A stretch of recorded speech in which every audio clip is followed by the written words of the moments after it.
تو یہودی اپنے آپ پر قابو نہیں رکھ سکا کہ اس نے اپنی بلند آواز سے کہا، ان قال بأعلی صوتہ، کہ اس نے اپنی بلند آواز سے کہا، یا معاشر العرب، اے عربوں کی جماعت، ھذا جدکم، یہ تمہاری قسمت آ گئی، جس قسمت کا تم انتظار کر رہے تھے، جد معنی خوش نصیبی، قسمت، یہ تمہاری قسمت آ گئی، الذی تنتظرون، جس کا تم انتظار کر رہے تھے۔ فثار المسلمون الی السلاح، تو مسلمان ہتھیاروں کی طرف لپکے۔ اس زمانے میں رواج تھا کہ جب کسی مہمان وغیرہ کا استقبال کرنا ہوتا تھا تو ہتھیار وغیرہ سے لیس ہو کر وہ جاتے تھے، تو فوراً مسلمان جب آواز سنی کہ اللہ کے نبی آ گئے ہیں تو وہ ہتھیار کی طرف لپکے۔ فتلقوا رسول اللہ صلی اللہ علیہ وسلم بظہر الحرۃ، پھر وہ لوگ اللہ کے رسول سے ملے حرہ کے باہر۔ فعدل بہم ذات الیمین، تو اللہ کے نبی ان کو لے کر دائیں جانب گئے، یعنی ایک طرف گویا کہ پورے مجمع کو لے کر گئے، حتی نزل بہم فی بنی عمرو بن عوف، یہاں تک کہ ان سب کو لے کر بنو عمرو بن عوف میں اللہ کے نبی نے پڑاؤ ڈالا۔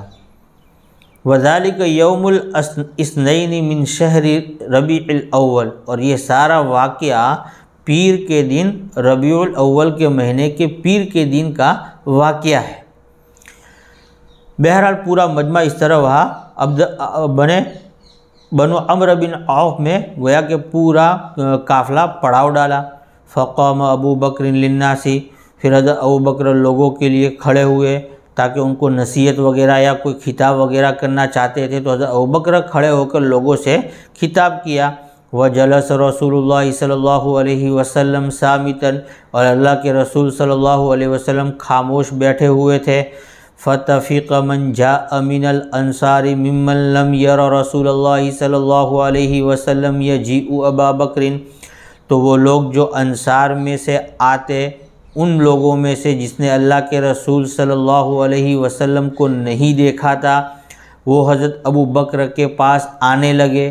تفیق یجیء ابا بکر، یوں عبارت ہے، وہ حضرت ابو بکر کے پاس آنے لگے۔ کون؟ وہ انصار صحابہ جنہوں نے اللہ کے نبی کو دیکھا نہیں تھا، یہ سمجھ کر یہ ابو بکر وہی اللہ کے رسول ہے، یہ سمجھ کر حضرت ابو بکر کی طرف سب لوگ لپک رہے تھے۔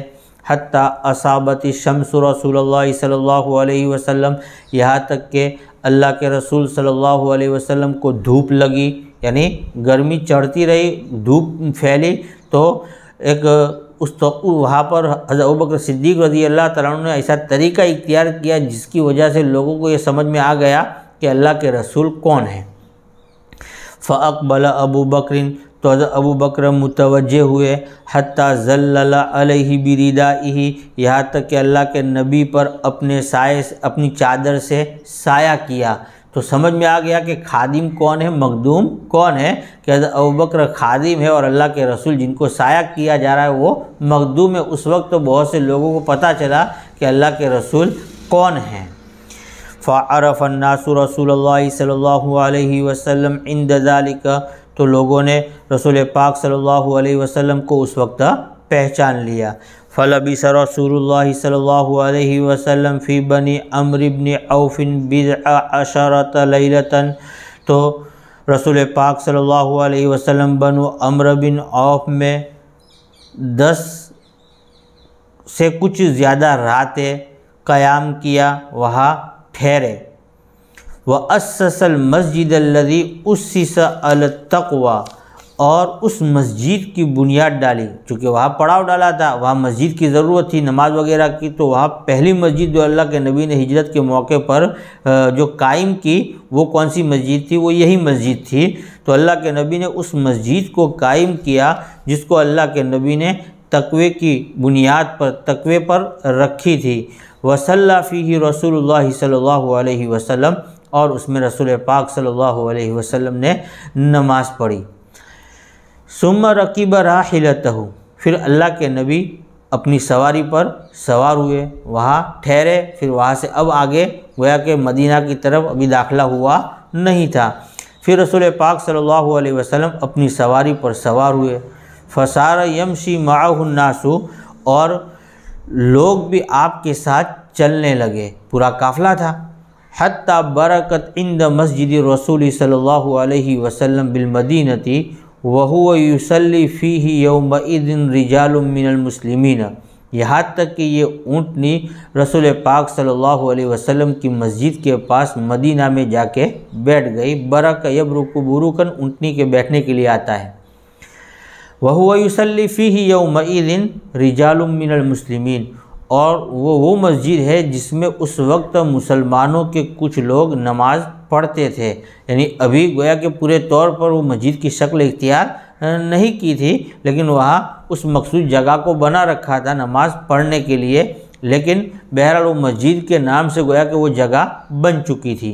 وَكَانَ مِرْبَدًا لِلتَّمَرِ سُهَيْلٍ وَسَهْلٍ غُلَامَيْنِ يَتِيمَيْنِ فِي حِجْرِ اسعد بن زرارۃ۔ وکان، اور یہ جگہ جو اللہ کے نبی جہاں ٹھہرے تھے اور جہاں لوگ نماز پڑھتے تھے، وہ در حقیقت کھجور کا ایک باڑہ تھا حضرت سہیل اور حضرت سہل کا، جو دو یتیم بچے تھے اور وہ اسعد بن زرارہ کی تربیت میں تھے۔ فقال رسول اللہ صلی اللہ علیہ وسلم، تو اللہ کے رسول نے فرمایا، حین برکت بہ راحلتہ، جس وقت آپ کی اونٹنی آپ کو لے کر ہاذا اس جگہ بیٹھ گئی، کیا فرمایا؟ انشاءاللہ المنزل، انشاءاللہ یہی منزل ہے، یعنی گویا کہ اب ہماری ہجرت کا آخری ٹھکانہ، آخری منزل کون سی ہے؟ یہی ہے۔ تو گویا کہ اللہ کے نبی نے یہی پڑاؤ ڈال دیا، اور یہی وہ جگہ ہے جو آج مسجد نبوی کی جہاں تعمیر کی گئی ہے۔ ثم دعا رسول اللہ صلی اللہ علیہ وسلم الغلامین، پھر اللہ کے رسول صلی اللہ علیہ وسلم نے دو بچوں کو بلایا، فساومہما بالمربد، اور ان دونوں سے باڑے کے بارے میں بھاؤ تاؤ کیا، لیتخذہ مسجداً، تاکہ اللہ کے نبی اس کو خرید کر مسجد کے طور پر بنا لے۔ فقالا، تو ان دونوں نے کہا، بل نہبہ لک، وہب یہب ہبۃ، معنی ہبہ کرنا، بل نہبہ لک یا رسول اللہ، بلکہ ہم اس جگہ کو ہبہ کرتے ہیں اے اللہ کے رسول۔ فابى رسول اللہ صلی اللہ علیہ وسلم ان یقبلہ منہما ہبۃ، تو رسول پاک صلی اللہ علیہ وسلم نے انکار کر دیا کہ اس کو، یعنی اس جگہ کو ان دو یتیم بچوں سے بطور ہبہ کے قبول کرے، اس کو اللہ کے نبی نے پسند نہیں کیا۔ حتی ابتاعہ منہما، یہاں تک کہ اللہ کے نبی نے ان دونوں سے اس جگہ کو قیمت کے عوض میں خرید لیا۔ ثم بناہ مسجداً، پھر اللہ کے نبی نے اس جگہ پر مسجد تعمیر کر دی، اور وہی مسجد ہے جس کو ہم آج مسجد نبوی کہتے ہیں۔ وَتَفِقَ رسول اللہ صلی اللہ علیہ وسلم ينقل معهم اللبن فی بنیانہ، تو رسول پاک صلی اللہ علیہ وسلم ان کے ساتھ اینٹوں کو منتقل کرنے لگے اس کی تعمیر میں۔ لبنۃ کی جمع لبن، ان کی معنی اینٹیں۔ وَيَقُولُ، اور اللہ کے نبی اینٹیں منتقل کر رہے تھے اور کہہ رہے تھے، وَهُوَ يَنْقُلُ اللَّبِنَ، اس حال میں کہ وہ اینٹوں کو منتقل کر رہے تھے، یعنی گویا کہ عام لوگ جو اس میں مزدوری کا کام کر رہے تھے تعمیر میں، تو اللہ کے نبی بھی خود جو ہے وہ تعمیری کام میں شامل ہو کر ایک مزدور کی طرح کام کر رہے تھے، اور اس وقت یہ شعر پڑھ رہے تھے، حاذ الحمال لا حمال خیبر، یہ بوجھ تو ایسا ہے جو خیبر کے بوجھ کی طرح نہیں ہے، وہ تو بہت بھاری بوجھ تھا خیبر میں تو، لیکن یہ بوجھ خیبر کے بوجھ کی طرح نہیں ہے۔ ھذا ابر ربنا واطہر، اور یہ ہمارے رب کا بہت نیک اور پاکیزہ عمل ہے۔ وَيَقُولُ، اور کہہ رہے تھے، تو ایک شعر تو یہ پڑھا، اور دوسرا شعر یہ اللہ کے نبی پڑھ رہے تھے، اللہم ان الاجر اجر الآخرہ، اے اللہ بے شک اجر وہ تو آخرت کا اجر ہے۔ فرحم الانصار والمہاجرت، آپ انصار اور مہاجرین پر رحم فرمائیے۔ فتمثل بشعر رجل من المسلمین لم یسم لی، تو اللہ کے نبی نے مسلمانوں میں سے کسی آدمی کے شعر سے بطور استدلال کے طور پر ان اشعار کو پیش کیا، جن کا نام میرے لیے نہیں لیا گیا۔ یعنی کہنے کا مطلب یہ کہ یہ شعر کس کے ہے؟ یہ مجھے کسی مسلمان شاعر کے اشعار ہے، لیکن مجھے یہ پتہ نہیں کہ اس کہنے والے گویا کہ اس شعر کا کہنے والا شاعر کون ہے، یہ راوی کہہ رہے ہیں۔ قال ابن شہاب، حضرت شہاب فرماتے ہیں وَلَمْ يَبْلُغْنَا فِي الْأَحَادِيثِ، اور احادیث میں ہمیں کہیں یہ بات نہیں ملی ہے، ہم کو یہ خبر نہیں پہنچی ہے ان رسول اللہ صلی اللہ علیہ وسلم تمثل ببیت شعر تام، کہ اللہ کے رسول صلی اللہ علیہ وسلم نے کسی پورے شعر کے ذریعے سے کسی موقع پر استدلال کیا ہو، غیر هذه الابیات، ان شعر کے علاوہ۔ یعنی گویا کہ اللہ کے نبی سے پوری زندگی میں کہیں شعر پڑھنا ثابت نہیں ہے سوائے اس موقع کے، کہ اس موقع پر اللہ کے نبی نے گویا کہ مکمل، بعض موقع پر اللہ کے نبی نے پڑھے ہے لیکن ایک ایک مصرع کر کے پڑھا ہے، پورا شعر پڑھا نہیں ہے، پورا شعر 2 مصروں کا ہوتا ہے، تو یہی ایک موقع ہے کہ اللہ کے نبی نے اس میں پورے شعر بطور استشہاد کے پڑھا ہے۔ تو گویا کہ آج کا ہمارا یہ سبق یہاں پورا ہو رہا ہے، اور انشاءاللہ آئندہ ہم نیا سبق شروع کریں گے۔ والسلام علیکم ورحمۃ اللہ وبرکاتہ۔